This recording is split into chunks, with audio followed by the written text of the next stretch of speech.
accompagne vos nuits. La libre antenne, Caroline Dublanche sur Europe 1.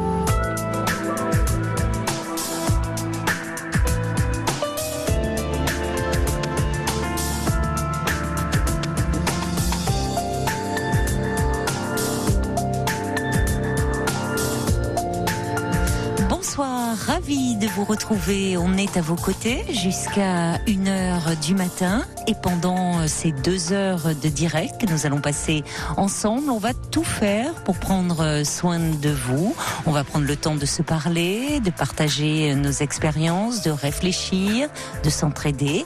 La ligne est ouverte au 39 21. Amandine et Paul sont impatients de vous y accueillir sous le regard complice de Philippe Chartier qui est aux manettes de l'émission. Et on compte bien sûr sur vos réactions. Si une histoire fait écho à la vôtre, si vous souhaitez partager votre expérience avec nous, apporter votre soutien à un auditeur ou une auditrice, vous pouvez à tout moment nous passer un petit coup de fil au 39 21, nous envoyer un mail sur le site europe1.fr, nous laisser un message sur la page Facebook ou encore vos SMS au 7 39 21. 39 21. On n'attend plus que vous et vos appels. Europe 1. Bonsoir Marie. Bonsoir Caroline. Bonsoir. Comment ça va ? Vous êtes un peu intimidée. Oui, subitement. un petit peu. Bon. Oui. C'est un petit peu compliqué de passer à l'antenne, Oui, donc c'est vrai. je compte sur vous pour me mettre à l'aise. Ben, écoutez, je vais essayer de tout faire pour ça, Marie. Autant finalement se lancer très vite, parce qu'après, quand vous êtes dans votre histoire, ben forcément, vous maîtrisez bien le sujet, et après, ça va tout seul. Vous allez voir, ça va se dérouler. Alors, vous avez 28 ans. Oui. Et un peu de mal à créer des liens amoureux, hein ? Oui. C'est ça ? Oui, c'est un peu ça, oui.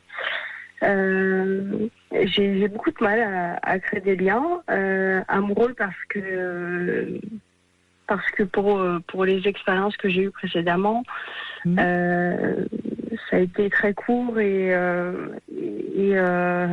souvent terminé de ma part. D'accord. C'est vous qui, à chaque fois, mettez un terme à la relation ? Oui, parce que je ne me projette pas, tout simplement. Je mets fin à la relation dans le sens où j'ai pas envie de faire de mal à l'autre. Et c'est quand l'autre commence à se projeter un peu avec vous que vous arrêtez net ? Oui, à chaque fois, je sens une certaine projection de l'autre côté que je n'ai pas, donc je ne peux pas faire de mal à l'autre, donc je préfère y mettre fin. D'accord. Alors, votre histoire la plus longue, elle a duré combien de temps, Marie ? Mon histoire la plus longue, elle a duré 5 mois. Pardon, 6 mois ? 5, c'est presque.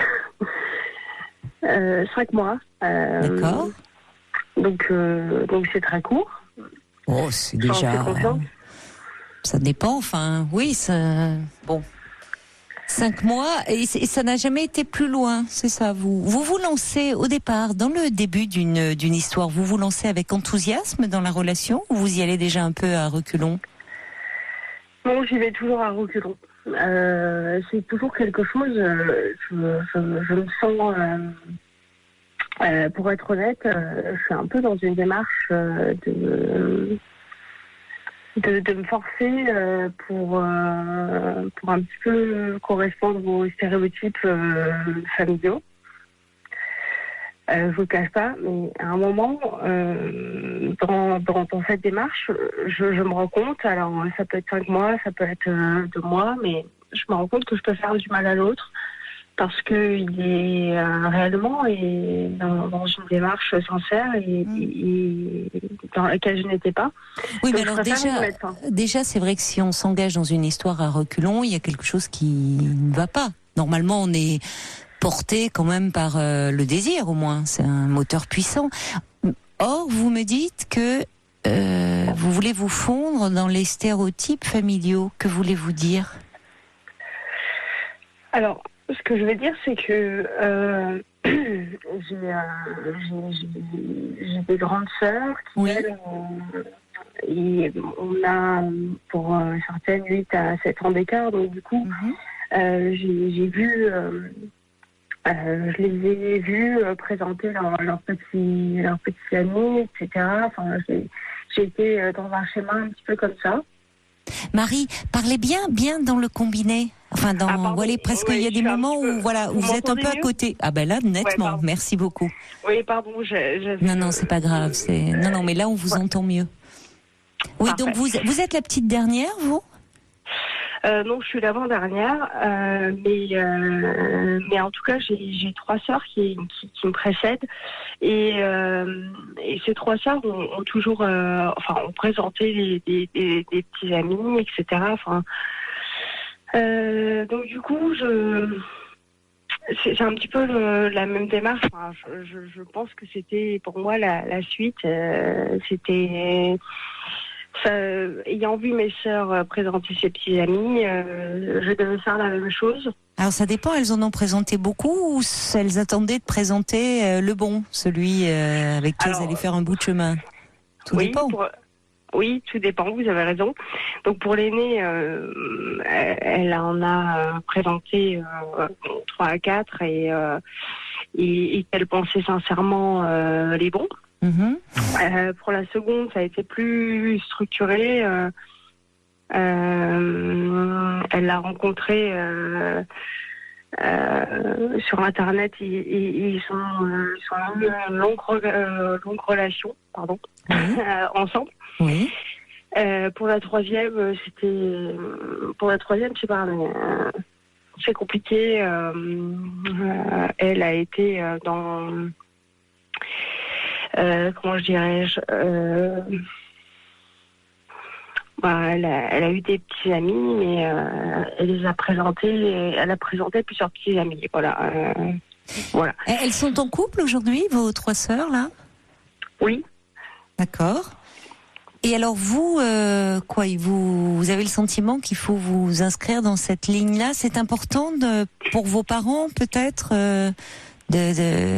de quoi, le mariage, d'être dans quelque chose d'un peu structuré, je sais pas. Alors pour mes parents, clairement, ils ne m'ont jamais fait sentir ça. Par contre, en fait, c'est moi-même envers ce que j'ai vu de mes sœurs que je me compare. Je ne sais pas comment dire, mais oui. tout du moins, aujourd'hui, j'ai 28 ans, j'ai réellement vous êtes jeune. 27, 27. Ah bah alors, vous vieillissez. Attendez, vous n'avez pas encore 28, ouais. Oh là là. Oui, j'ai 27. Vous êtes toute jeune, oui. Mais aujourd'hui, en fait, ce qui aujourd'hui me pèse, c'est que je n'ai jamais présenté personne à ma famille. C'est peut-être mieux si ça ne dure pas. Oui.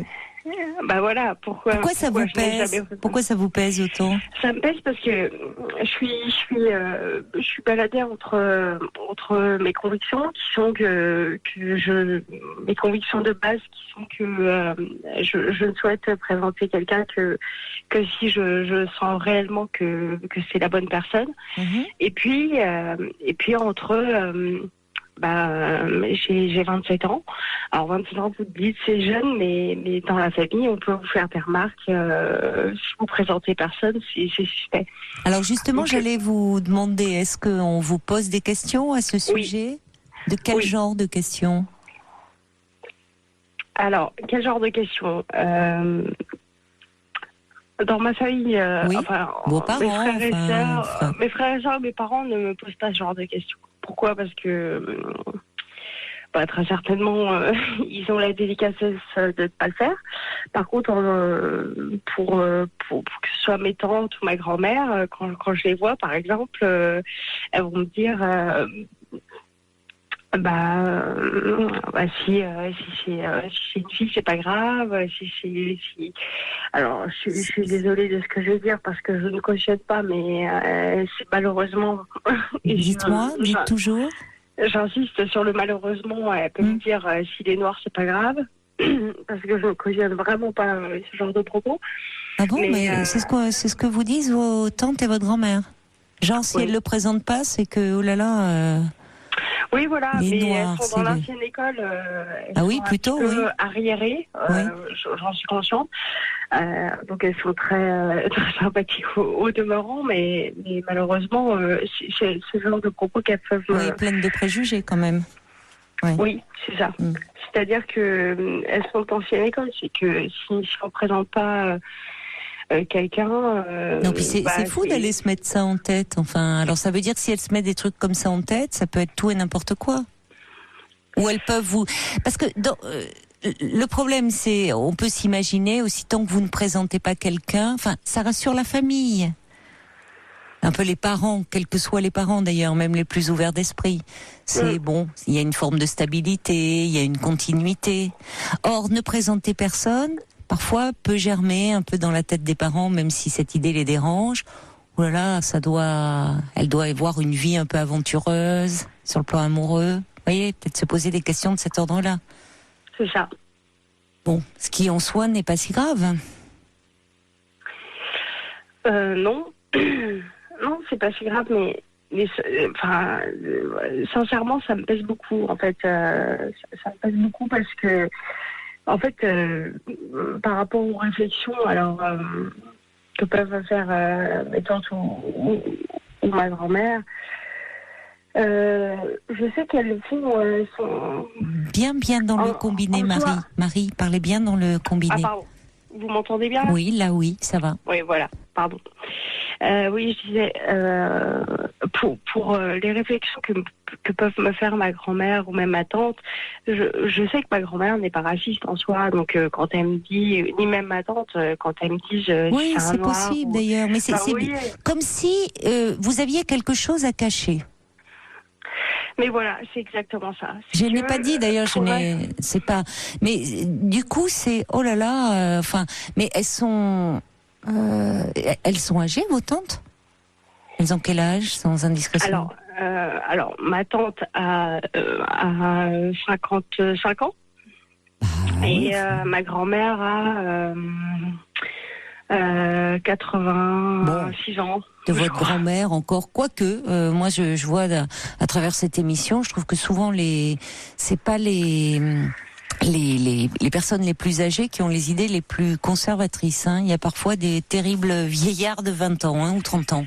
Donc ça veut rien dire là. J'entends bien et je suis d'accord avec vous. Mais parce que je suis à l'opposé de ce genre d'idéologie. Et alors, c'est peut-être bien, mais c'est cette pression. En même temps, vous êtes à l'opposé, mais sans réellement assumer, parce que c'est difficile un peu de s'affranchir de sa famille et de certains codes. Oui, parce que très clairement, pourquoi je mets fin à ces relations, pourquoi ces relations sont courtes, c'est parce que clairement, je ne me sens pas bien. Pas bien avec vous-même déjà ou... Alors, il est vrai que avec moi-même, je ne peux être, je suis pas forcément bien, ça je l'entends, mais avec les relations avec les hommes que j'ai eus et les relations que j'ai eues avec eux, très clairement, je n'ai jamais ressenti vraiment de connexion, aucun. Avec aucun d'entre eux. Avec aucun d'entre eux. Même dans vos premières histoires adolescentes. Non, même pas. Mais alors pourquoi y aller? Pourquoi entamer une relation? C'est là où je vous dis que je me force un petit peu, c'est que pour correspondre, enfin je sais pas. Oui, pas pour correspondre à ce qu'on attend, à ce que vous pensez que l'on attend de vous. Vous vous êtes senti toujours dans une famille peut-être assez conventionnelle, conformiste, différente, très tôt? En fait, c'est ça qui est bizarre, c'est que ma famille, au sens mes parents, donc ma mère et mon père, mes frères et sœurs, ne sont rien conformistes. Ma mère n'est rien conformiste. Ma mère était, parce qu'elle est décédée malheureusement, mais ma mère était quelqu'un de de très ouverte, dans le sens où elle n'était pas dans les conventions. On peut pas dire que ma mère était dans les conventions, ça c'est sûr. Vous l'avez perdu quand, votre mère ? Ma mère est décédée en octobre dernier. Oui, c'est très récent. Très récent, oui, en effet. Ça a dû être un choc terrible pour vous.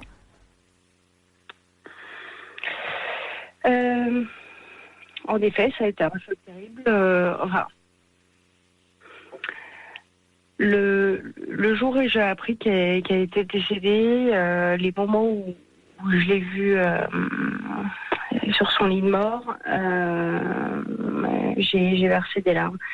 Les moments les plus compliqués ont été par la suite, parce que, et encore aujourd'hui c'est compliqué, parce que ce qui me manque c'est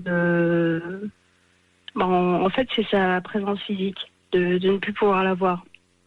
C'est-à-dire que je vis, j'ai une vie ailleurs, et quand je rentre le week-end et que je ne peux pas oui, la maison n'est plus. Vous rentrez dans la maison familiale, mais votre mère n'est plus là. C'est exactement ça. Parce que vous ne vivez plus chez vos parents. Vous travaillez, vous êtes étudiante ? Non, je travaille. J'ai un travail. Je vis à Paris et du coup, régulièrement, je rentrais le week-end chez mes parents. Mm-hmm.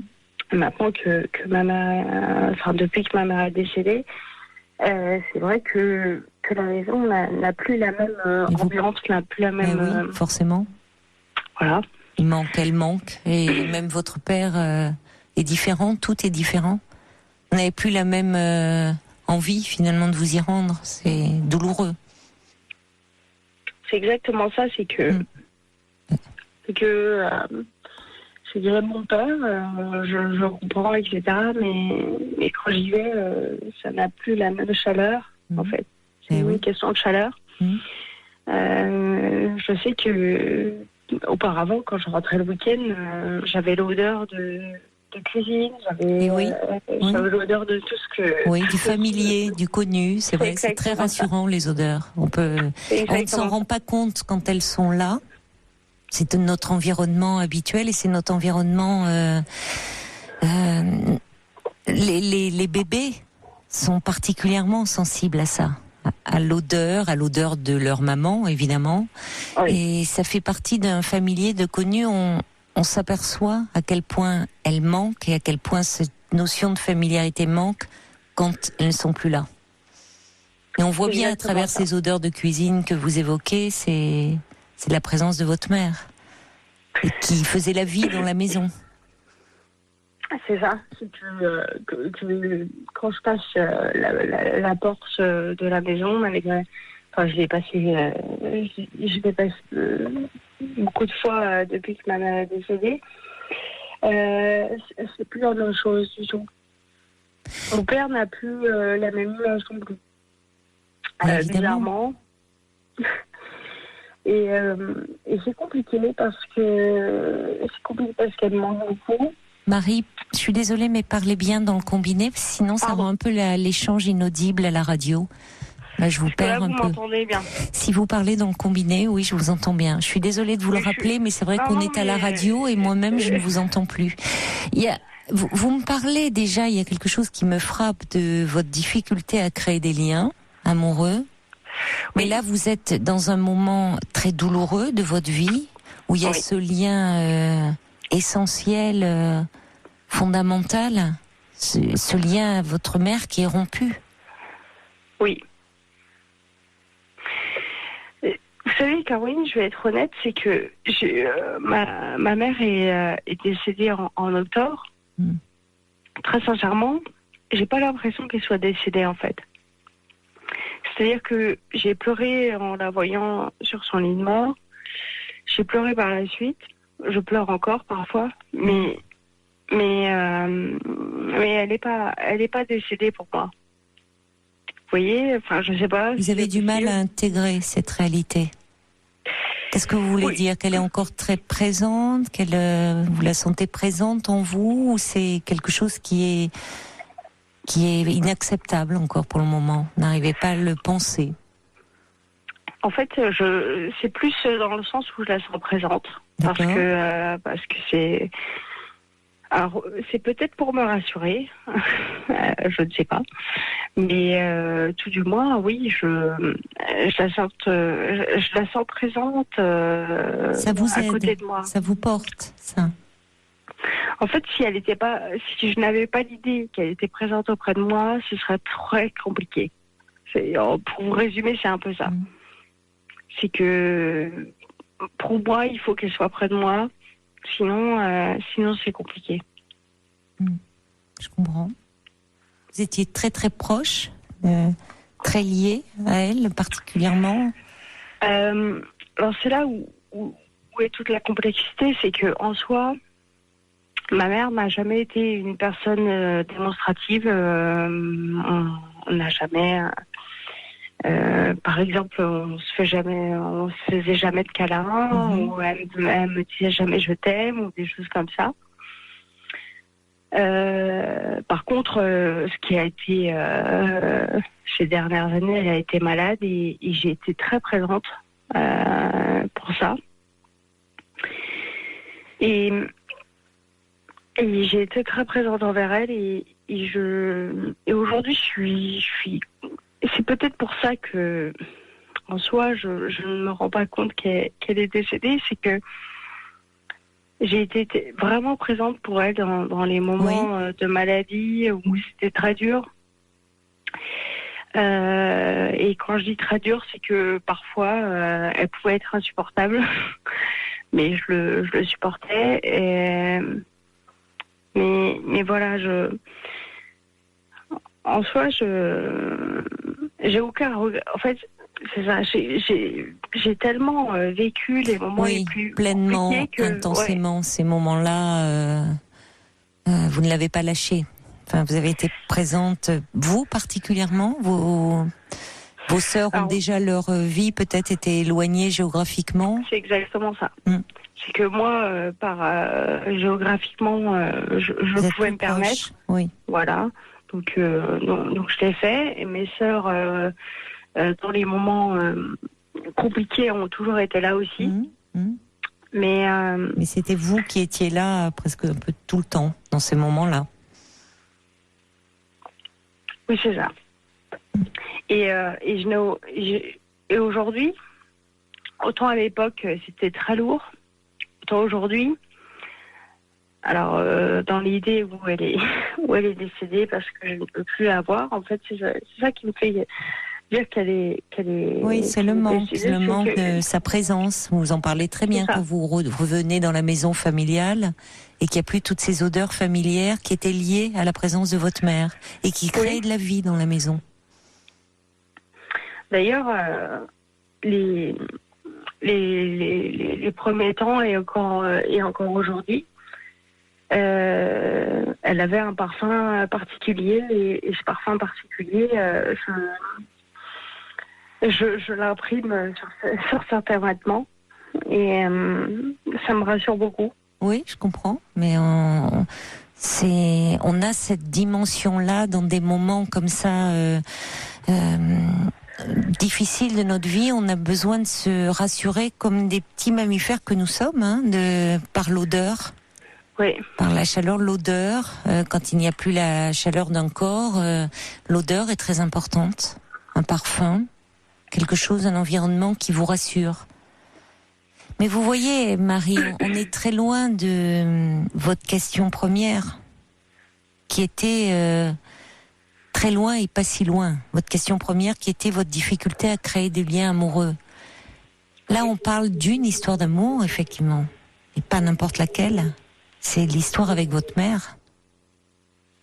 C'est ce lien-là qui initie souvent tous les autres. Oui, pourtant, ma mère était vivante. C'est toujours la même problématique. Donc qu'est-ce qui fait que... Oui, mais... Enfin, j'entends bien, mais... Qu'est-ce qui fait... Je ne peux pas vous répondre comme ça. En tout cas, dans cette période-là, si particulière de votre vie... Investir un lien tout court même est compliqué. Parce que qui dit investir, c'est une relation, c'est prendre le risque à un moment que ce lien se brise. Et vous le vivez très cruellement en ce moment. En fait, comment vous dire, je dissocie assez clairement ma vie amoureuse de ma mère. Pourquoi ? Parce que quand bien même ma mère était vivante, j'avais la même problématique en soi. Et aujourd'hui, je suis d'accord avec vous, le décès de ma mère me pèse beaucoup. Je ne m'en rends certainement pas compte parce que, je vous dis clairement, hein, à part les mois suivants son décès où je pleurais tous les soirs et aujourd'hui où je ne pleure plus. Mais c'est pas parce qu'on ne pleure pas ou qu'on n'arrive pas à pleurer qu'on n'a pas une peine immense. Aujourd'hui, votre mère, elle est en vous, d'une certaine façon. Ça montre aussi la qualité de votre lien.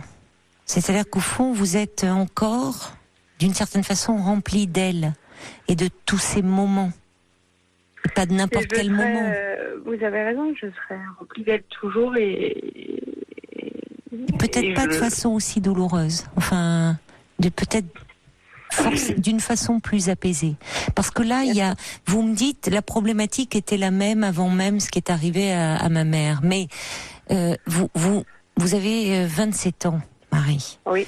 J'entends qu'il y a eu des années de maladie. Vous êtes une toute jeune femme confrontée à des choses très difficiles. Où vous avez vécu aussi des moments très lourds. Et où finalement, dans ces moments-là, on est tellement absorbé, presque happé par ce lien avec votre mère, qu'il est très difficile d'en créer d'autres. Même si, à côté, évidemment, des liens affectifs, des liens amicaux, sont essentiels pour tenir aussi, pour faire face. Mais à un moment, ce lien-là recouvre tout. Et quand bien même, là vous me parlez quand même d'une problématique de l'attachement, et vous êtes d'une certaine façon en plein dedans, mais dans le versant très douloureux. Parce que s'attacher, c'est aussi risquer de perdre. Et même si la perte, vous ne la ressentez pas actuellement au jour le jour, c'est finalement lorsque vous vous retrouvez, en tout cas pas quand vous êtes dans votre environnement habituel, c'est lorsque vous revenez dans la maison familiale que là, vous êtes confronté à l'absence, très durement. Dans votre environnement habituel, au fond, c'est comme si votre mère marchait à vos côtés. Et c'est pas surprenant compte tenu de tout ce que vous avez vécu avec elle. Mais ça aussi, c'est en même temps, c'est à la fois ça vous porte et en même temps c'est lourd. C'est lourd et ça vous porte et ça peut vous entraver. Et en tout cas, ça complique vos liens. Et je ne vois pas comment. Alors je sais, vous allez me redire, c'était déjà comme ça avant. Mais je trouve qu'il y a des choses qui sont liées et pour le moment, vous êtes trop envahi de ça pour pouvoir même envisager de former un couple. Alors, je n'oublie pas l'histoire familiale, mais ce qui est intéressant, vous m'avez dit, votre mère n'était pas du tout conformiste. Contrairement à vos tantes, à votre grand-mère. Oui, c'est vrai. Et finalement, elle, semble-t-il, ne vous a jamais embêté, posé des questions sur alors... Au contraire, elle me protégeait. Elle vous protégeait de quoi, au juste ? Au contraire, elle me protégeait dans le sens où les questions pouvaient venir de mes sœurs, de n'importe qui. Elle disait non, en soi, c'était un non-dit, il fallait pas aborder le sujet. Pourquoi vous pensez qu'elle elle avait senti quelque chose chez vous où elle finalement parait, ce qui n'était pas forcément des attaques, mais des questions qui auraient pu vous mettre mal à l'aise? Je pense que elle sentait assez bien parce que c'était le cas quand que ce soit que ça émane de mes sœurs ou de quelques personnes que ce soit, mais en soi, dans mon souvenir, c'était plutôt de mes sœurs. Quand elle disait non, c'est pas. Enfin, elle disait un petit peu chute, en fait. Le chute. Mais pourquoi Qu'est-ce qu'il y avait pourquoi il ne fallait pas aborder? Qu'est-ce qu'il y avait? Pourquoi ce non-dit? Pourquoi? Qu'y avait-il à cacher? Pourquoi ce chute? Parce que ma mère savait que c'était chaotique pour moi et qu'elle voulait me protéger en ne voulant pas me mettre mal à l'aise. Je pense que c'est ça. Après, j'ai pas la réponse, mais dans le vécu que j'ai et dans les souvenirs et dans tout ça que je remets, je pense que c'est ça. Donc vous êtes un peu privé de cette protection-là, un peu à nu, aujourd'hui, par rapport à votre famille. Je sais pas si je suis privée ou... moi, je vous dis, sur le moment, je ne comprenais pas parce que ce qui était compliqué pour moi, c'est que je n'étais pas forcément confidente avec ma mère sur ces sujets-là. Et qu'elle dise à mes sœurs, quand elle pouvait dire alors Sabrina, t'as un petit copain pardon, Marie, t'as un petit copain, forcément c'est compliqué parce mais que... ça se fait entre sœurs. Normalement, il ne devrait pas y avoir, entre frères et sœurs, c'est posé, la question normalement n'embarrasse pas autant. Oui, et moi, elle m'embarrassait. Pourquoi ?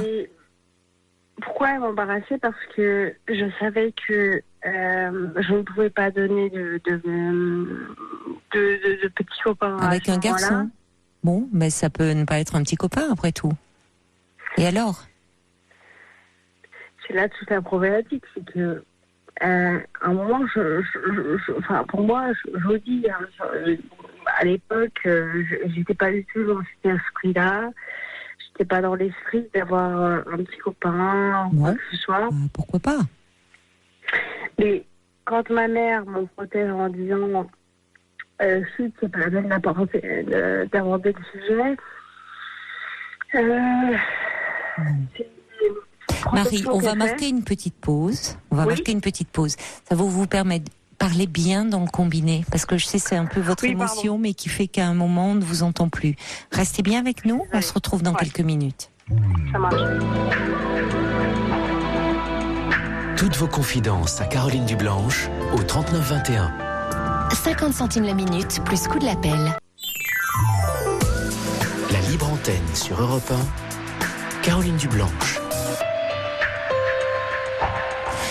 Marie, pour reprendre notre discussion, je pense qu'actuellement vous exigez beaucoup de vous-même. Des choses qui sont un peu compliquées, difficiles, où vous cherchez à vous projeter dans l'avenir et vous voir comment former un couple dans l'avenir, être conforme peut-être à certaines attentes qui ne sont pas des attentes parentales mais plus familiales. Vous êtes prise dans des questions un peu existentielles à un moment de votre vie très particulier. Finalement, ces questions peuvent faire un peu diversion par rapport à votre deuil. Et moi, je pense, j'ai envie de vous encourager à être un peu accompagnée là. Ça me paraît très nécessaire, c'est-à-dire qu'actuellement, je pense que il est important que vous soyez un peu accompagné psychologiquement par rapport à ce que vous traversez et par rapport aux questions que vous vous posez, qui à un moment d'ailleurs, à mon avis, n'en seront plus. Mais là où je trouve que... oui, je trouve que vous êtes un peu trop exigeante avec vous-même, d'essayer comme de rentrer dans un moule ou de correspondre. Vous sentez bien des attentes qui ne vous conviennent pas. Pourquoi ? À tout prix, c'est pas le moment, en plus. Mais c'est un dérivatif aussi. Et de toute façon, depuis le début, on ne fait que parler de liens. Marie. Or, vous êtes dans un moment où vous vous trouvez face à ce lien qui n'est pas rompu avec votre mère, parce que la mort n'est pas la rupture totale du lien. Bien sûr que les êtres et une mère qu'on a chérie, aimée, elle est toujours d'une certaine façon présente en nous. Mais à un moment, il faut que cette présence aussi se fasse moins envahissante pour pouvoir continuer à avancer. Et là, il y a des choses à travailler sur cette question-là, au-delà de toutes ces années bien difficiles que vous avez traversées. Mais il y a beaucoup de choses pour une fille dans la relation à la mère, autour de la féminité, autour de beaucoup de questions que vous pourrez aborder dans le cadre tranquille, un peu douillet, j'ai envie de dire, d'une thérapie. D'un accompagnement, en tout cas. Voyez ? Parce que là, je crains que vous tourniez en rond un peu dans ces histoires de liens amoureux et qu'au fond, la question ne soit pas actuellement à l'ordre du jour. Et quand bien même, d'ailleurs, quand bien même vous n'auriez pas, comme vos sœurs, ce projet de former un couple, de former une famille, et alors ? Vous pouvez, à un moment, il est même souvent salutaire, de s'affranchir un peu de sa famille, pour grandir, pour exister par soi-même. C'est pas sans douleur, c'est pas sans culpabilité. Parce que souvent, on a l'impression de... C'est un peu douloureux même, effectivement, d'être plus dans les codes. Mais c'est nécessaire pour exister. Mais je pense que en arrière-plan, c'est d'ailleurs étonnant que ça soit la première question qui vous soit venue. Comme s'il y a tout un pan de votre vie que vous mettez de côté actuellement. Et pas le moindre. Penchez-vous un peu là-dessus. Acceptez un peu un accompagnement extérieur. Parce que je pense que de là, de cette réflexion, des choses vont se décanter aussi sur un plan plus personnel. Alors,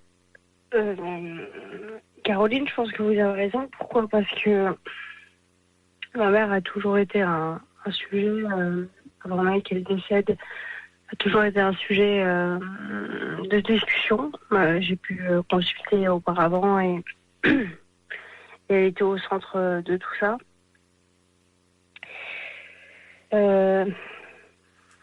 Aujourd'hui, vous avez raison, ce qui est sûr, c'est que je sens que je dois faire un deuil, je ne sais pas, il y a un travail de deuil à faire. Oui, enfin, vous savez, le travail ça se fait pas. Mais non, mais il y a pas, vous savez, le travail de deuil, il se fait, ça a été mal compris, ce terme, hein. C'est comme si on avait une part active, comme si on devait faire un deuil avec des étapes. Ça se passe, c'est un travail psychique.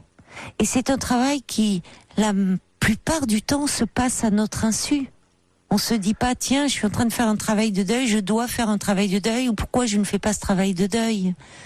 Donc, simplement, quand il y a quelque chose qui, à un moment, rejoint à un âge où vous avez aussi à vous construire en tant que jeune femme, par identification aussi à votre mère restant un modèle de référence, à un moment où vous la perdez dans des circonstances si douloureuses, évidemment ça complique ce travail-là. Et ce devenir et le fait de pouvoir vous projeter au fond dans l'avenir. Donc c'est là où je disais que vous vous en demandez trop actuellement, Marie. Et il faudrait un peu, par rapport à tout ce que vous avez traversé, être un peu accompagné, vous poser, laisser un peu les choses décanter, et vous verrez qu'il y a des choses qui émergeront de vos désirs à vous. Mais donnez-vous du temps. N'allez pas trop vite en besogne. Ce que je ressens aujourd'hui, Caroline, je ne sais pas si c'est normal, mais comme je vous ai dit, ma mère est toujours... Oui, mais c'est normal qu'elle soit présente. Elle est décédée en octobre. Et en soi, j'ai beaucoup pleuré les mois suivants. Aujourd'hui, je ne pleure plus. Mais par contre, elle me manque quand même. Et j'ai l'impression d'être... Marie, c'est pour ça qu'il est important d'être accompagné. Parce que pour le moment, ce qui vous absorbe, ce qui absorbe entièrement votre énergie, même si vous vous en défendez, c'est cette histoire, c'est ce lien avec votre mère. Et il faut un moment, dans ce travail d'accompagnement, sa présence deviendra un peu moins envahissante et vous permettra de reprendre un peu le cours de votre vie personnelle. Pour le moment, vous ne pouvez pas, c'est comme ça. Il faut l'accepter. Mais en revanche, ne restez pas isolé et trouvez quelqu'un qui pourra, quand je dis quelqu'un, c'est un thérapeute, bien sûr, qui pourra vous accompagner dans ce cheminement un peu intérieur. D'accord ? On voit à quel point vous avez besoin de parler, Marie. Et on ne va pas pouvoir ce soir, à l'antenne, vous imaginez bien, régler, si tant est qu'on puisse régler d'ailleurs, des questions aussi complexes que celles que vous évoquez. Parce que moi, pour être honnête avec vous, je vais pas me pencher sur vos liens amoureux, le fait qu'ils durent peu ou pas assez selon votre goût, peut-être que c'est pas conforme au projet de vos tantes ou de votre grand-mère, alors que vous venez de me parler de ce lien premier, de ce lien à la base de tous les autres liens, qui est ce lien à votre mère. Donc déjà, c'est en commençant par ça, et puis vous allez voir, vous allez tirer un peu un fil de la pelote, et le reste suivra, sans vous torturer. Vous souffrez déjà suffisamment pour ne pas en rajouter en disant il faut plaire, être conforme, est-ce que je suis bien dans les normes, est-ce que... On s'en fiche de ça. L'important, c'est que vous vous sentiez un peu moins tourmenté, un peu moins avec ce poids de chagrin sur les épaules. D'accord, Marie ? Allez trouver quelqu'un pour en parler. Je vous embrasse. Et je vous remercie, Caroline, pour les conseils et tout ce que vous avez dit ce soir. Merci encore. Bon courage, Marie. Je vous embrasse. Au revoir. Merci. Bonne soirée à vous. Au revoir. Europe 1. Elle accompagne vos nuits. La libre antenne, Caroline Dublanche sur Europe 1.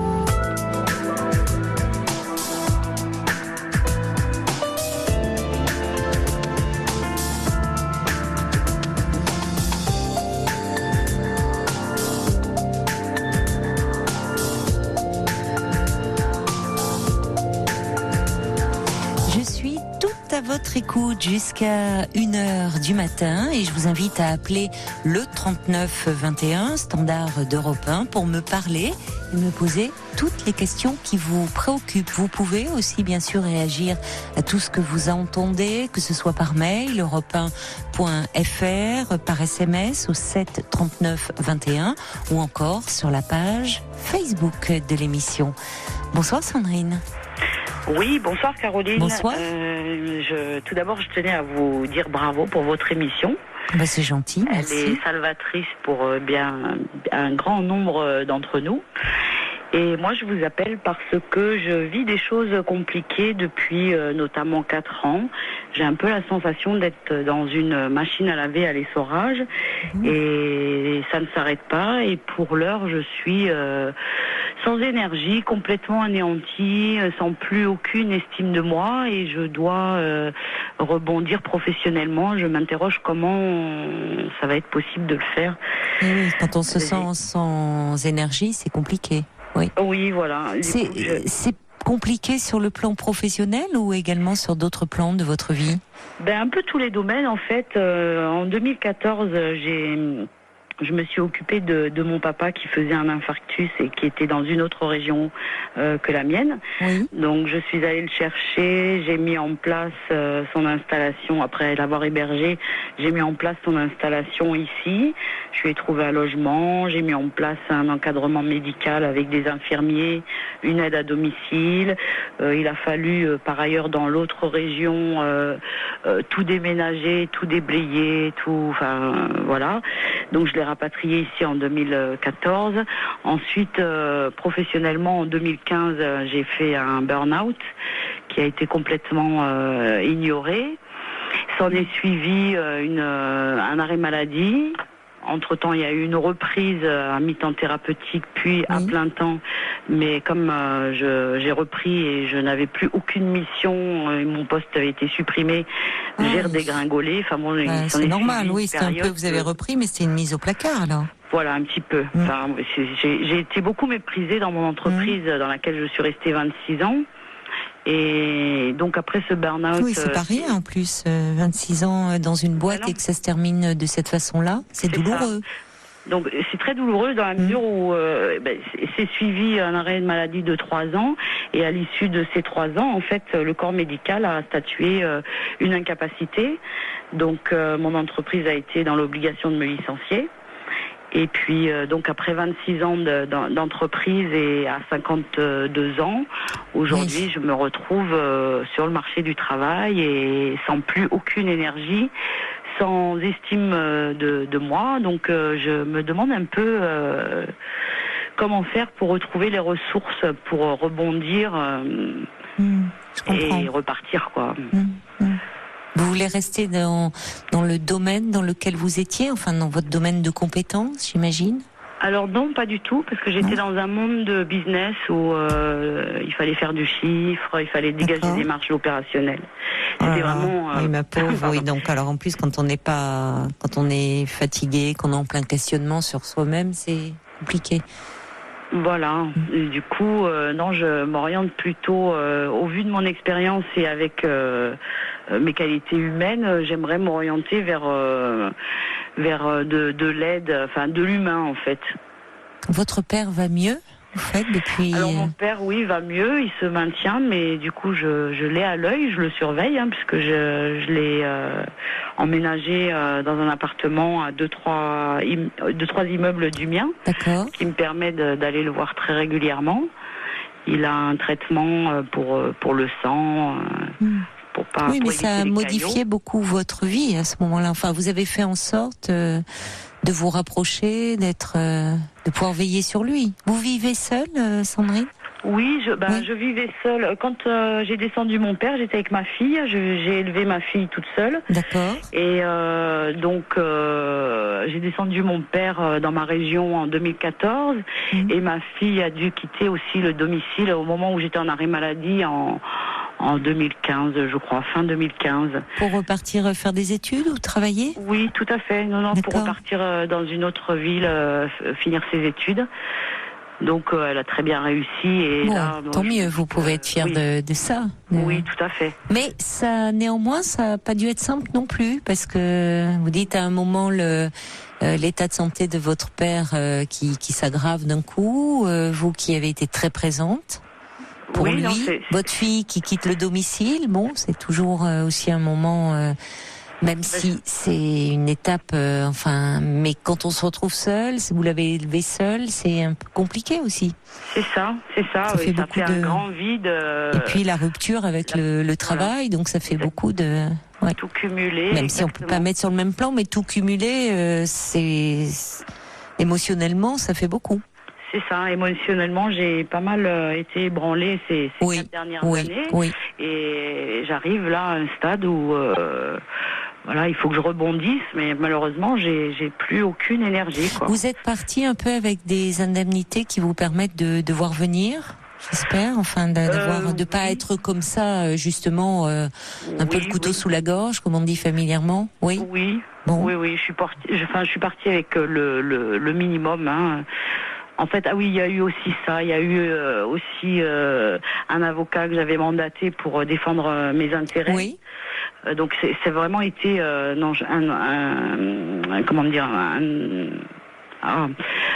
des difficultés, des complications à n'en plus finir, parce que du coup j'avais mis mon dossier professionnel dans les mains d'un avocat qui lui n'a pas du tout défendu mes intérêts, mais qui s'est a priori plutôt rangé avec la partie adverse et qui au final a abandonné le dossier.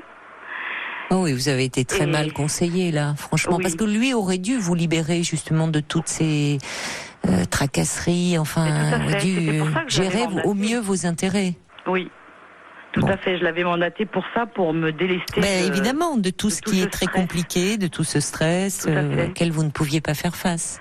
tout à fait. Et au lieu de me dégager d'un stress, en fait, c'est venu s'ajouter son abandon de dossier.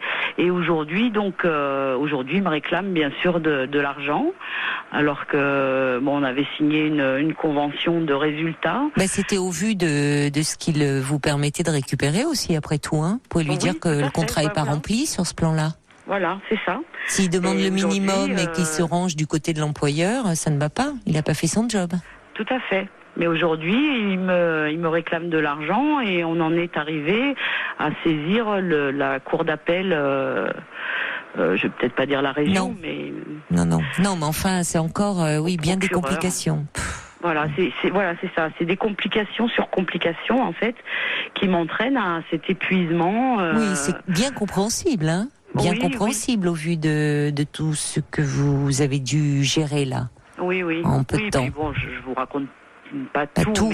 Mais, oui, parce qu'après tout s'accumule. Je me suis occupée de mon père toute seule alors que j'ai un frère qui s'est complètement désinvesti de tout, qui m'a laissé tout gérer. Ma fille, je l'ai élevée pendant 22 ans, c'est pareil, toute seule. Son père était inexistant. Donc c'est vrai que pour l'heure, l'arrivée à 52 ans, être licenciée un peu comme un vieux mouchoir. Oui. C'est rude. C'est rude. C'est rude, oui, par rapport à... Vous avez gardé des liens, quand même, affectifs avec certaines personnes? Parce qu'en 26 ans, on crée des liens au sein de cette entreprise? Pas vraiment, qu'en fait, les liens que j'avais... parce que j'étais sur Paris, en fait. Oui. Et je me suis portée volontaire dans une délocalisation. Du coup, je suis arrivée en province. Ah oui. Voilà, je suis arrivée en province en 2004 et non, les liens que j'avais sont restés sur Paris et puis pour l'heure, non, tout ça, non, ils sont rompus. Et j'ai pas vraiment envie en fait d'en conserver pour l'instant parce que c'est encore douloureux, c'est pas encore vraiment bien, la page n'est pas encore bien tournée, donc c'est un peu douloureux pour moi en fait d'avoir des contacts. Avec des personnes de l'entreprise. Là, c'est-à-dire par rapport à cette fatigue bien compréhensible, il serait déjà important de pouvoir en tenir compte et peut-être ça va être la période d'été, de pouvoir vraiment un peu vous occuper de vous, partir, presque un peu vous aérer, vous reposer. Si c'est possible, c'est pas évident parce que j'ai 3 chats, donc ah oui, mais laisser un peu seul, c'est pas évident. On trouve maintenant beaucoup, même chez les vétérinaires, il y a beaucoup d'associations ou de particuliers qui proposent leurs services pendant les vacances et qui se proposent, souvent dans le voisinage, de venir nourrir les chats à domicile. Les chats n'aiment pas être promenés, bousculés. Mais ça doit pouvoir se trouver. Bon, alors c'est vrai que ça a un peu un coût, mais il y a beaucoup chez les vétérinaires, il y a beaucoup d'annonces de ce type, et surtout à cette période-là, de personnes qui aiment les animaux et qui sont prêts à rendre service, moyennant évidemment quand même une rétribution. Mais parce que je trouve, ça vous permettrait vous quand même de faire un peu une coupure. Oui. Vous avez fait face à beaucoup de choses. Quand on est fatigué, on n'arrive plus à y voir clair. Vous dites vous êtes fatigué, vous êtes parti dans des conditions très difficiles sur le plan professionnel, donc ça n'aide pas à avoir une bonne estime de soi. C'est un sentiment d'injustice. C'est ça, c'est tout à fait ça. Vous avez beaucoup donné, on n'a pas reconnu, vous n'avez pas été valorisé. Exactement. Donc évidemment, c'est normal d'avoir le bourdon. Bon. Mais le souci, c'est que j'ai 52 ans, il faut pas trop que j'attende aussi pour me remettre le pied à l'étrier, parce que sur le marché du travail, plus je vais avancer dans l'âge et plus ça va être compliqué de retrouver un emploi. Et ça me met un peu aussi la pression, parce que il y a ce temps. Ça dépend, parce que si vous voulez vous diriger plus vers un métier proche de l'humain, votre âge peut être un atout. Oui, sauf que je m'oriente sur un tout autre domaine où j'ai pas forcément l'expérience attendue. Vous avez quelque chose en tête de particulier ? Oui, j'aimerais être dans l'aide à domicile, mais être l'interface en fait entre les gens qui vont chez les personnes âgées et la structure. C'est-à-dire je crois que ça s'appelle chef de secteur aide à domicile. Ah oui, c'est ça. C'est-à-dire que vous ne seriez pas sur le terrain, à proprement parler. Non, j'irai sur le terrain pour entendre et écouter les besoins des personnes âgées. Et ensuite remonter avec donc leurs besoins dans ma besace et mettre tout ça en place et coordonner tout ça. Mmh. Bon, ça j'aimerais vraiment m'orienter. Vous avez déjà un peu vu du côté de Pôle Emploi? Quelle formation on pourrait vous proposer? Enfin. Non, alors pour l'instant je viens tout juste de m'inscrire il n'y a pas très très longtemps, donc je me suis pas encore penchée sur tout ça. Mais il va falloir justement, et c'est là où j'ai un peu du mal à redémarrer. Mais c'est compréhensible, et surtout si vous vous sentez épuisé. C'est ça. Je sais maintenant ce vers quoi il faut que j'aille, que je m'oriente, mais voilà, j'ai plus l'énergie pour mettre tout ça en place. Oui. Mais déjà, vous avez quand même un moteur, malgré tout, même si vous avez ce projet. C'est déjà assez précis dans votre tête. Vous ne voulez plus, vous voulez complètement changer de domaine d'activité. Oui. Vous tournez vers l'humain. Il y a une cohérence dans votre parcours. Oui. Oui, c'est vrai. Vous pouvez dire d'ailleurs, voilà, vous avez, après 26 ans de bons et loyaux services, il y a eu aussi ce qui est sur problème de santé de votre père qui vous ont fait prendre conscience de la nécessité, enfin, de vous accomplir vous aussi davantage sur ce plan-là, sur une dimension plus humaine. Oui, tout à fait. Donc ça tient la route. Après, c'est là où je pense que, dans la mesure où vous identifiez le problème, que vous n'avez plus d'énergie, il faut trouver les moyens d'en retrouver. Ça passe quand même par du repos. C'est plus compliqué quand on reste chez soi, dans son environnement habituel. C'est pas impossible. Oui. Mais c'est quand même plus compliqué parce que dans son environnement habituel, on est confronté au quotidien, aux difficultés un peu de tous les jours. Oui, au tracas, comme vous dites. Oui. Alors après, ça ne veut pas dire que vous pouvez, à travers peut-être justement en septembre, à la rentrée, prévoir des choses un peu de type activité, des choses un peu douces pour vous redonner un peu ce souffle, cette vitalité que vous pensez avoir perdue. Mais votre parcours montre aussi que des ressources, vous en avez. Oui, j'en ai eu, mais là, pour l'heure, justement, j'ai la sensation de ne plus en avoir. Et pourtant, effectivement, j'ai mené des batailles ou des choses assez compliquées. Et comment toute seule. Mais je sais pas. Oui, mais c'est normal que vous soyez dans une période déjà de questionnement et puis de grande fatigue, et physique et psychique, après tout ce que vous venez de traverser. Ouais. Donc on repart pas comme ça du jour au lendemain en entretien. Enfin, c'est vrai que ça demande de l'énergie. Et oui. Et vous pouvez pas donner ce que vous n'avez pas, même si le fait de réentreprendre des démarches va vous redonner une dynamique à un moment donné. Ça s'entretient aussi. Oui, mais ce qui m'inquiète, à vrai dire, c'est vraiment l'étape où il va falloir que je me vende. Enfin, là, ça va être vraiment problématique pour moi parce que j'ai perdu toute estime par ce que je viens de vivre. Hein. Je m'attendais pas à être licenciée comme ça. Oui. C'est violent. Puis en même temps, ça fait un peu écho aux paroles que ma mère me disait quand j'étais ado et qu'elle me disait « tu n'arriveras jamais à rien dans la vie ». Et ça fait un peu résonance et c'est vrai que pour le coup, après me vendre auprès d'un employeur, je pense avoir du mal. L'énergie, j'espère la retrouver. Vous allez la retrouver. Il faut vous donner un peu de temps. Alors peut-être on peut faire appel aussi aux auditeurs. Il y a peut-être parmi ceux qui nous écoutent des gens qui connaissent des associations qui aident comme ça à la reconversion.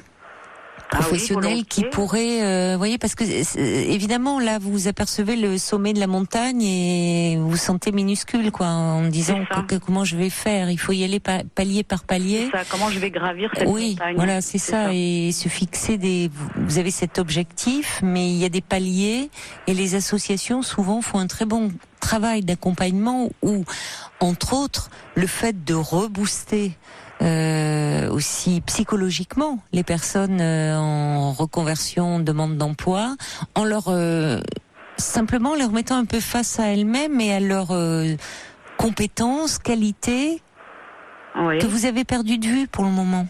Parce que vous restez sur ce sentiment pénible d'avoir été maltraité finalement au sein de votre travail. Donc évidemment, c'est douloureux.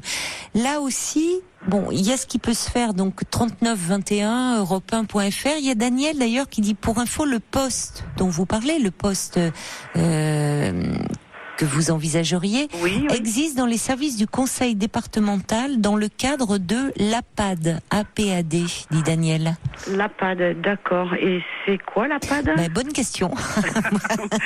Bonne question, ma chère Sandrine. Daniel, je fais appel à Daniel qui nous a envoyé un petit SMS au 7 39 21. Passez-nous un petit coup de fil ou dites-nous-en un petit peu plus parce que ça vaudrait le coup. Déjà, vous pouvez le noter, mais service du conseil départemental, bon, il y a peut-être là des... J'irai voir sur Internet. Voilà, je me demande si c'est pas l'aide, l'APAD, aide pour adultes. J'irai voir sur Internet, vous inquiétez pas.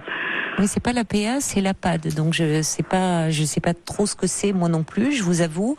Après ce que vous venez de traverser, je vous dis, dans le cadre des associations, souvent il y a cette dimension psychologique qui est prise en considération, mais rien ne vous empêche en attendant d'être aussi un peu aidé de ce côté-là quand même. Parce que évidemment, ce que vous venez de traverser est compliqué. Alors si en plus ça fait écho... Mon généraliste m'avait orienté chez un psychiatre pour être remboursé, me disant qu'il faisait également des psychothérapies. En fait, il m'a suivi pendant mes 3 ans de maladie, mais on n'a jamais pu... j'ai été en demande permanente d'attaquer, parce que je sais que j'ai certaines choses à travailler, et j'ai été en demande permanente pour commencer un travail, et à chaque fois il me disait mais c'est pas le moment, et du coup en fait il me prolongeait, mais il n'y a jamais eu vraiment un travail de fond qui s'est amorcé, quoi. Du coup. Et pourquoi il vous disait, parce qu'en 3 ans, pourquoi c'était pas le moment? Peut-être qu'à un moment, s'il avait peur que ça vous fragilise davantage, que vous aviez besoin à ce moment-là d'énergie pour lutter. C'est ce qu'il me disait. Il avait peur que je sois encore un peu plus fébrile, alors que j'étais prête. Je me sentais vraiment prête, parce que je pense que le point de départ, c'est un travail à faire. Le but, c'est de vous renforcer, effectivement, c'est de pouvoir reprendre confiance en vous.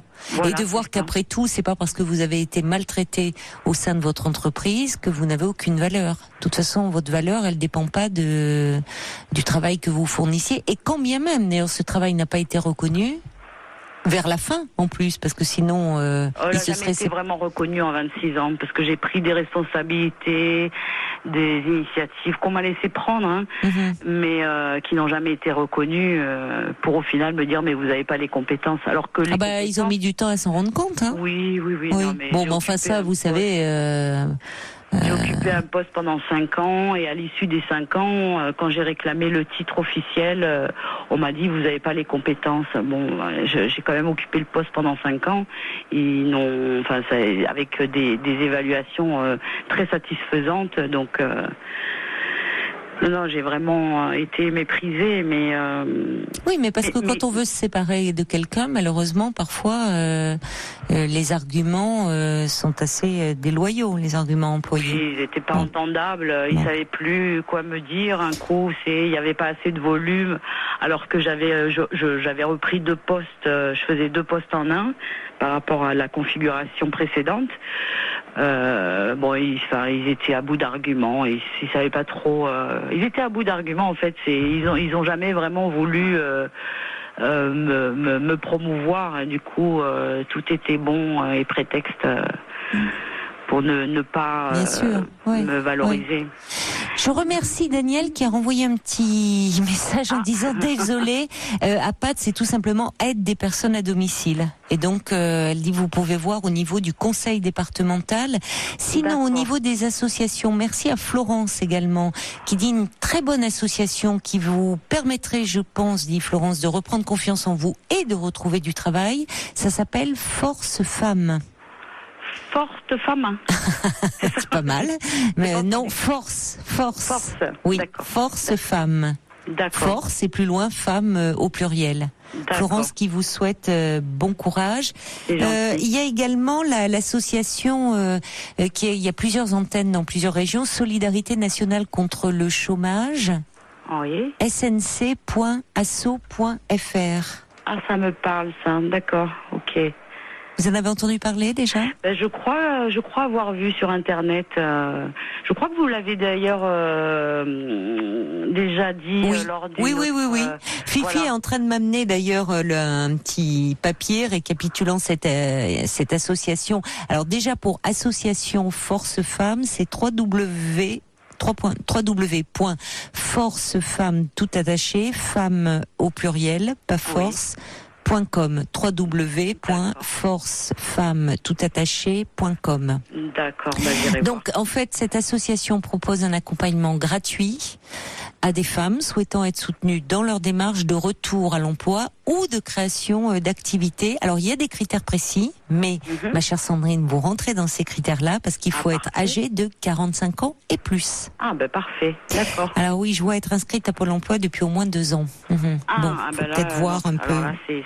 Bon, et écoutez, vous avez déjà le critère de l'âge. Pour une fois que c'est un atout, il faut peut-être voir voir les choses de ce côté-là. Il y a quelqu'un d'ailleurs qui me renvoie un message en me disant vraiment c'est très bien cette association Force Femmes pour reconstruire un projet professionnel. Les mutuelles de cadres également. Cette auditrice dit j'ai pu en bénéficier personnellement après un licenciement économique, tout comme vous après 25 ans, prud'homme, etc. Elle dit j'ai eu beaucoup de mal, je m'en suis pas encore remise tout à fait, mais elle a trouvé beaucoup de soutien auprès de cette association. D'accord. Vous voyez, ils sont formidables les auditeurs, parce que quand on fait appel à eux, ça y est, j'ai plein de choses qui arrivent. Vous avez un petit papier, un crayon, hein, ma chère Sandrine. Vous notez non, parce que je ne suis pas chez moi, mais je vais écouter en podcast, voilà. j'irai sur Internet. Bon réflexe. Vous inquiétez pas, vous pourrez Caroline, tout mais réécouter. C'est vrai que les auditeurs sont formidables. Ah, ils sont super, parce qu'en fait, ils ont vraiment Oui, il y a beaucoup de solidarité, beaucoup de fraternité. Oui. C'est vrai, dès qu'on les sollicite, ils répondent présents. C'est vrai que ça fait chaud au cœur. Oui, vraiment. Alors, il y a quelqu'un aussi alors ça, j'en ai jamais entendu parler de cette association, c'est Christine, une association France Burnout, AFBO. C'est la première fois que j'en entends parler. Christine dit, il y a une aide juridique qui pourrait vous aider. Et alors, elle dit repos total conseillé. La valeur et votre expérience. Vous saurez vous vendre en donnant l'expérience que vous avez eue déjà auprès de votre père. Vous l'avez mise en pratique déjà. Alors évidemment, on peut vous dire oui, mais ça c'est à titre personnel, mais pas. Vous n'étiez pas impliqué en tant que professionnel, mais c'est aussi ce qui vous a donné à un moment envie de vous diriger vers l'humain. Je trouve qu'il y a une cohérence dans votre parcours. Oui, tout à fait. Et il y a Christine qui ajoute courage et elle dit je vous comprends tout à fait. Elle est pleine d'espoir et elle veut vous emporter tous ces encouragements. Ah bah c'est gentil. Mais mon problème, c'est justement, je ne connais pas ma valeur. J'ai conscience de mes capacités, mais ma valeur, je la connais pas parce que j'ai pas vraiment d'estime en moi. Vous ne la connaissez plus. Vous l'avez un peu perdue là. Je sais pas si je l'ai connue un jour, en fait. Ah non, mais là, Sandrine, vous dites, vous ne voyez plus que ces dernières années qui ont été difficiles. Déjà, moi, ce que j'entends, c'est que quand même face aux problèmes de santé graves de votre père, vous avez été là. Vous êtes quelqu'un sur qui on peut compter, sur qui on peut s'appuyer. Oui, et là, ce vers quoi vous vous dirigez, c'est important, ça. Vous êtes quelqu'un de fiable. Qui a des valeurs aussi humaines. Vous avez élevé seule votre fille.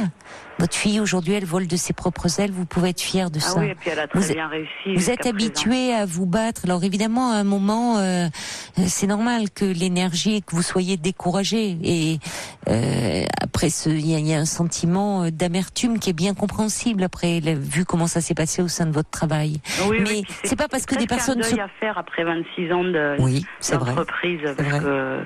C'est vrai, mais c'est pas une raison pour vous déprécier. Oui.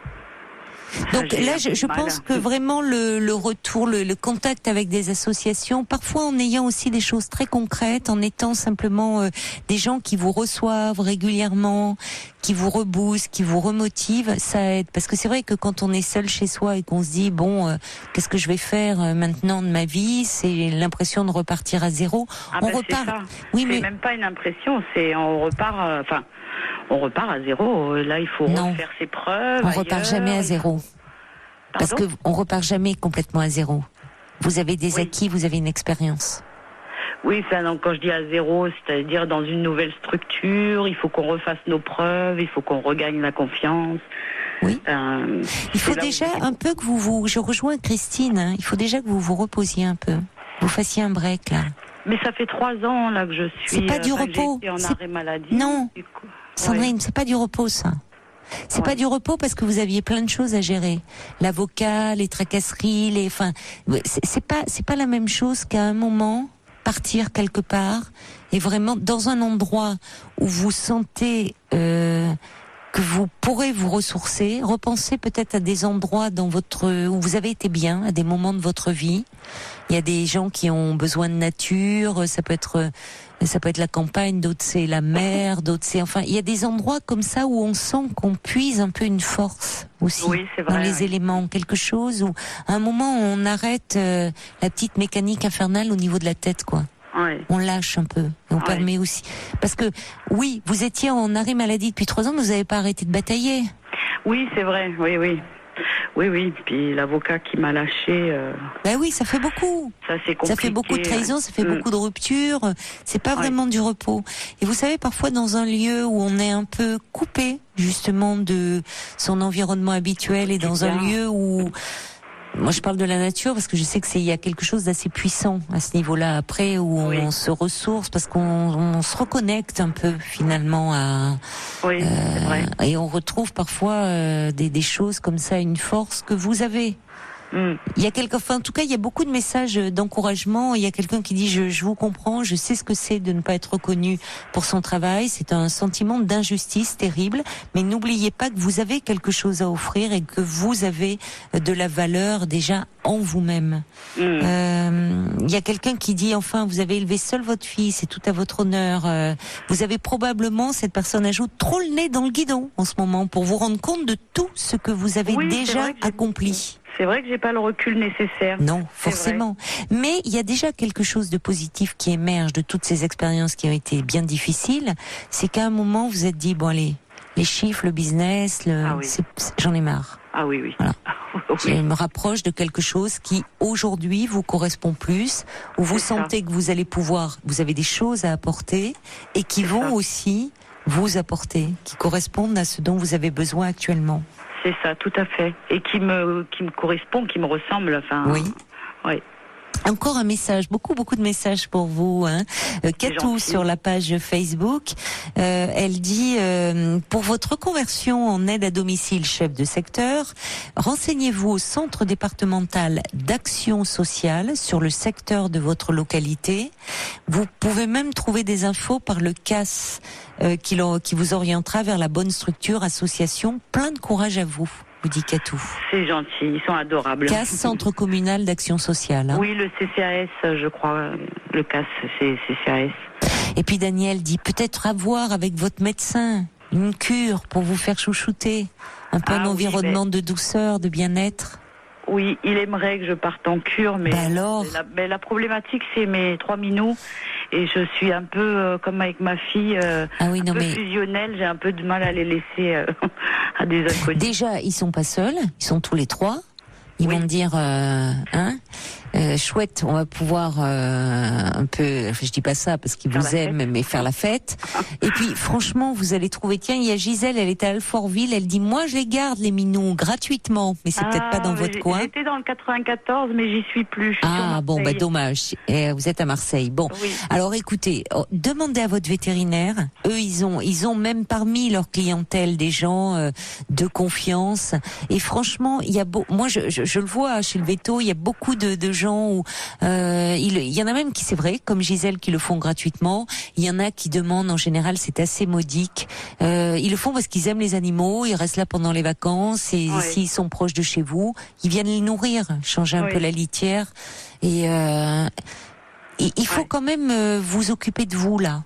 Oui, mais je sais. Il faut regonfler les batteries pour aborder la rentrée à venir, regonfler, rebooster.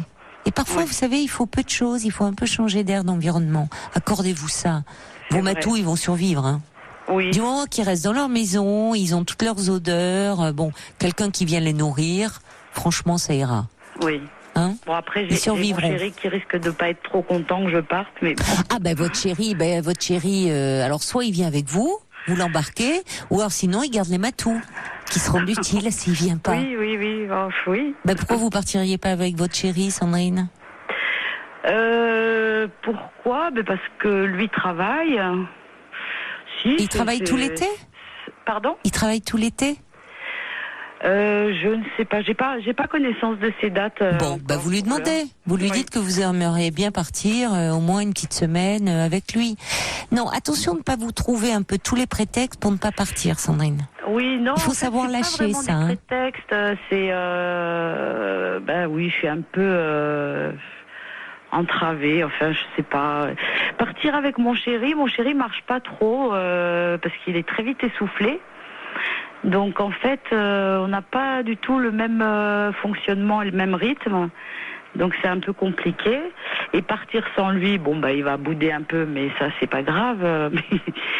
C'est mes minous, quoi. C'est les laisser. Oui, mais vos minous, franchement, et les chats, ils survivront à une absence, franchement, même d'une semaine, de 15 jours, même un peu plus. À partir du moment où il y a quelqu'un de gentil qui passe, qui les nourrit, qui change les litières, ils sont chez eux, dans leur maison, ils seront moins perturbés que si vous les ameniez d'ailleurs sur un lieu de vacances.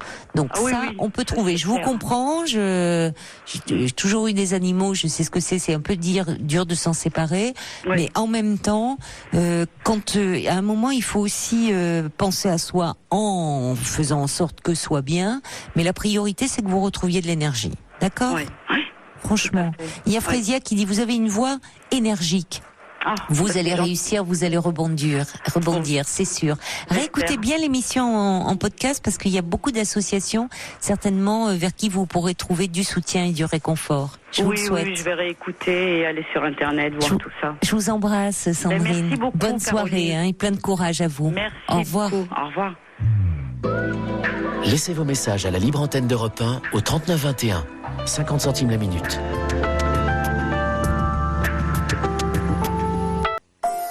Sur Europe 1, Caroline Dublanche vous écoute et vous accompagne.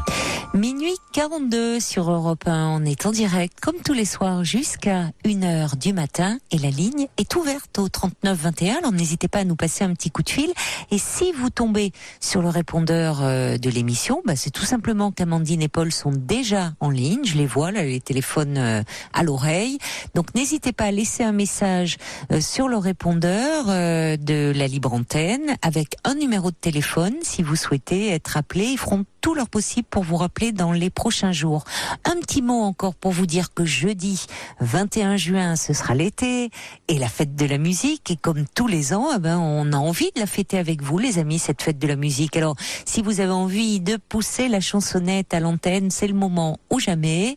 Vous pouvez également nous jouer d'un instrument, de musique. Et c'est bon, on ne fait pas passer d'audition. On sera là surtout pour se faire plaisir. Donc, n'hésitez pas à nous joindre jeudi. On compte sur vous une fois de plus. Bonsoir Martine. Bonsoir Caroline. Bonsoir. Bonsoir à tous. Bonsoir. Je suis très heureuse de vous avoir de nouveau en ligne. Oui. Je vous avais téléphoné l'année dernière. Ah bon? Oui. À la même époque? À peu près, oui, à la même époque, bon quasiment. D'accord. Oui, curieusement, voyez-vous, mais bon, c'est des choses qui arrivent. Oui. Et c'était simplement parce que j'avais eu un souci avec un ami et qui m'avait complètement mise de côté. Alors je comprenais plus du tout ce qui se passait. Enfin bref. Et donc notre brouille a duré pendant 9 mois. Ouh. Bon. Oui. Et donc là, il y a quelques temps maintenant, on a repris contact et on s'est expliqué tous les deux. Et ce que je pressentais, c'est effectivement ce qui s'est passé. C'est-à-dire que il y avait une intruse entre nous qui était jalouse, alors qu'il n'y avait absolument aucune jalousie à avoir, ni d'un côté ni de l'autre. Enfin, C'était un ami, c'était pas un amant. C'était Ah non, pas du tout. Non, absolument pas. C'était un ami. Oui. Et donc, on s'est expliqué tous les deux là-dessus. Et bon, de nouveau, maintenant, on est sur la même longueur d'onde. C'est formidable parce que parfois, le temps passe et c'est compliqué après de revenir, je trouve. Absolument. Et cette personne, donc, qui est extrêmement jalouse, en fait, maintenant, c'est elle qui se retrouve sur la touche. Bon, elle va m'appeler alors un soir, peut-être. Pardon ? Elle va peut-être m'appeler un soir, alors. Ah, je ne pense pas. Pensez pas. Ça m'étonnerait. Écoutez, tant mieux si ça s'est arrangé de ce côté-là. Voilà. Vous êtes heureuse d'avoir retrouvé votre amie, alors ? Très. Bon, tant mieux. On a plein de projets actuellement, etc. Enfin bref, comme l'année dernière d'ailleurs. Mais là, je vous appelle parce que je suis extrêmement chagrinée. Oui. Pourquoi ? Parce que vous m'aviez conseillé l'année dernière de m'inscrire sur un site de rencontres. Et donc, je me suis décidée à faire ça cette année. Et je me suis inscrite début de l'année sur un site. Bon, mais ça n'a pas donné d'effet positif ni quoi que ce soit. Donc, j'ai lâché ce site et je suis inscrite sur un autre. Et sur cet autre site, il y a quelqu'un qui a pris contact avec moi. Donc, un homme, évidemment, parce que je ne suis pas lesbienne. Donc cet homme a 55 ans, moi j'en ai 62. Oui. Et donc on s'est aperçu qu'on avait plein de points communs, etc. Et puis on a, on ne s'est pas encore rencontrés, mais on a entamé des dialogues, des discussions, etc. sur Messenger. Oui. On s'est téléphoné plusieurs fois, on s'envoyait des SMS, etc. Enfin donc tout se passait très bien, il y a à peu près 1 mois et demi de ça. Et puis on devait se voir, c'était le jour de la Pentecôte. Et la veille de notre rencontre, il m'envoie un SMS en me disant « Écoute, je suis désolée, je ne t'ai pas donné de nouvelles depuis quelques jours. » Donc je m'inquiétais beaucoup parce que je me demandais ce qui vraiment se passait. Oui. Et je ne t'ai pas donné de nouvelles parce que je trouve que je ne suis pas très bien actuellement. Je me pose un tas de questions. En plus de ça, la période n'est pas très appropriée pour entamer une relation. Donc non, on ne veut pas. J'ai beaucoup d'estime pour toi et je te garde toute mon amitié. Bon. Je me suis dit, tant pis, je rencontrerai peut-être quelqu'un d'autre. Et puis, il y a quelques temps, il y a une dizaine de jours à peu près, il a repris contact avec moi. Et donc là, la semaine dernière, on a passé 3 heures tous les deux devant Messenger. Et il m'a dit qu'en fait, ce qui s'était produit, c'est que, il avait hésité à entamer une relation avec moi, tout simplement parce qu'il a un cancer. Voilà. Et donc je lui ai dit, mais écoute, de toute façon, tu sais, moi c'est vrai, j'ai eu moi-même un cancer, donc je sais les conséquences, etc. que ça peut avoir. Et donc ne t'inquiète pas, moi je suis là pour te soutenir, pour t'aider, enfin du mieux que je peux, quoi, bien sûr. Mais il vient de l'apprendre, Il vient de l'apprendre, il l'a appris directement, oui, la semaine dernière, le jour donc où on s'est retrouvés tous les deux sur Messenger. Voilà. Oui, alors c'est curieux d'ailleurs qu'il vous dit que la période n'est pas très propice, on comprend mieux à une rencontre. Il y a 1 mois et demi. Bon, et finalement aujourd'hui, alors qu'il a confirmation de cette nouvelle, il revient vers vous. Vous, à ce moment-là, vous vous étiez dit, vous aviez compris, dire après tout, il a des raisons que vous ne compreniez pas, mais vous le laissiez reprendre le cours de sa vie. Or là, il revient vers vous. C'est pour vous dire quoi finalement, qu'il est malade, qu'il vient d'apprendre qu'il est malade. Exactement. Et puis qu'est-ce qu'il attend de vous? Je ne sais pas. Donc je pense que il attend, je crois, quand même un soutien, ou une écoute, je pense. Et donc parce que en plus, c'est pas de chance vraiment, parce qu'on a énormément de points communs. Oui. On a des projets ensemble, etc. Théoriquement, là, on doit même se rencontrer le week-end qui vient. Et donc, moi, je voudrais absolument entamer une relation avec lui. Voilà, parce que j'estime que c'est vraiment quelqu'un de grande valeur, quelqu'un d'intelligent, qui est posé, qui est sérieux. Les qualités que moi, je recherche chez un homme. Vous vous sentez proche de cet homme. Absolument, exactement. Malgré la différence d'âge, bien sûr. Qui n'est pas énorme en même temps. Non, c'est pas énorme. Enfin, bon.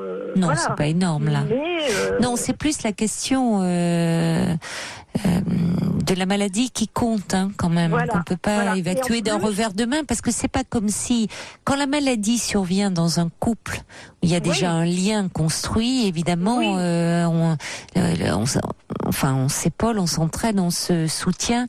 Là, c'est démarrer une relation avec cette carte supplémentaire et pas la moindre qu'est la maladie. C'est vrai, mais c'est un cancer de la prostate qu'il a. Alors, il doit être opéré. Il doit être opéré dans les mois qui viennent. Mais il me dit je dis écoute, de toute façon, tu sais, oui, mais je ne suis plus un homme. Écoute, de toute façon, il n'y a pas que l'aspect sexuel qui joue dans une relation. Enfin, on n'est pas obligé d'avoir des relations sexuelles, etc. Oui, mais c'est normal qu'il y pense. Enfin, c'est normal qu'il y pense parce qu'il est atteint. Il est atteint dans cette partie-là de son corps qui symboliquement, c'est très angoissant. On sait les risques qu'il peut y avoir, les conséquences parfois. En plus, c'est un moment où c'est évidemment commencer une relation dans un contexte où il peut lui se sentir, à juste titre, c'est bien compréhensible, très vulnérable. Bien sûr, ouais. C'est pas simple. Alors, c'est vrai que je comprends, vous balayez d'un revers de main en disant, il n'y a pas que la sexualité. Mais c'est pas si simple que ça. Non, mais c'est pas si simple que ça, parce que c'est là où cet homme, évidemment, au départ, votre relation, quand il s'inscrit sur ce site de rencontre, et vous aussi, vous étiez dans le cadre d'une rencontre amoureuse, et la sexualité faisait donc partie, le désir, la sexualité faisait partie de ses projets. Du tout, bien sûr, sûr, absolument, bien sûr, je comprends très bien. Alors il me dit, tu sais, moi j'ai déjà rencontré d'autres personnes sur le site de rencontre, je ne sais pas combien, et il m'a dit, tout se passe très bien. Il me dit aussi, mais ça n'a pas d'importance. Et puis au bout d'un moment, elle me dit, écoute, je te lâche parce que c'est pas ce que j'attendais. Enfin voilà, donc ça le déçoit. Et je pense que lui, il hésite aussi à se lancer dans cette aventure entre guillemets avec moi, parce qu'il a peut-être peur que moi j'agisse de la même façon que les autres. Voilà. Alors, oui, mais au-delà de ça, il peut avoir déjà peur pour lui-même. C'est pas rien, l'annonce d'une telle maladie. Bien sûr. Ça touche quand même sa virilité, le fait que démarrer une relation quand on se sent aussi fragile et vulnérable et dans l'incertitude, forcément, ça pose question. Et c'est démarrer une relation, mais vous pouvez, rien ne vous empêche de le rencontrer, mais voir aussi quelle est la nature de votre lien, parce que qu'est-ce qu'il attend au fond de vous. Il vous dit d'ailleurs une écoute, on peut comprendre. Besoin d'être quelqu'un qui le rassure. Est-ce qu'il est très seul, cet homme ? Ah oui, il est seul puisqu'il est divorcé, il vit complètement seul, il a des enfants, mais ses enfants, il les voit très très rarement. Donc l'autre jour, vraiment, heureusement qu'il m'a contacté parce que je voyais bien qu'il n'allait pas bien du tout. On a passé 3 heures l'autre jour sur Messenger, tous les deux, et bon, heureusement, je pense que j'ai réussi un peu à lui remonter le moral, mais je vous assure qu'au début, c'était pas facile, hein. En plus, donc, il a commencé d'abord par me parler de ses problèmes avec ses enfants. Et puis, il m'a dit après, et aujourd'hui, j'ai une très mauvaise nouvelle. Et je m'en dis ce que c'était. Et c'est donc là qu'il m'a annoncé qu'il avait eu absolument le verdict infaillible de ce cancer. Voilà.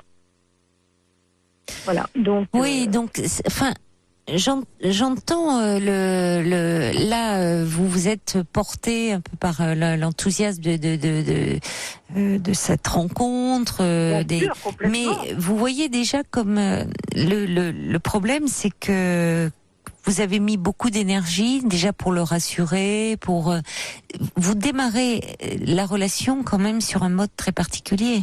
Ah oui. Vous allez mais faire j'en suis office de parfaitement psy. consciente. J'en suis absolument consciente, bien sûr. C'est la première fois d'ailleurs. Parce que attention aussi, quand vous dites cet homme peut s'inquiéter, dire après tout qu'on le laisse tomber, mais moi j'ai envie de vous poser la question de façon plus abrupte. Qu'est-ce qui fait que vous sentez prête à vous lancer dans cette aventure-là? Eh ben, je vous dis parce que justement, je pense qu'on a énormément de points communs. On a des projets ensemble. On a des goûts en commun. Il adore la mer. Moi, j'habite au bord de la mer. Enfin, vous voyez, c'est plein de petites choses comme ça. On n'a pas des envies, des choses folles à réaliser, etc. Mais moi, c'est ce que j'appelle les petits plaisirs de l'existence. Par exemple, aller se promener, voir un coucher de soleil. Enfin, des choses tout à fait minimes, mais qui ont une importance parce qu'on apprécie les mêmes choses tous les deux. Voilà. Oui, si ce n'est qu'aujourd'hui, malheureusement, pour vous et pour lui, pour cet homme en premier lieu, bien se greffer. Vous ne serez pas deux dans cette histoire, vous serez trois. Il y a la maladie qui a fait son irruption. La maladie avec tout son cortège de souffrances. Parce que je veux pas. C'est l'intervention, mais parfois il peut y avoir de la chimio. Enfin, c'est lourd. Bien sûr, j'en suis pleinement consciente.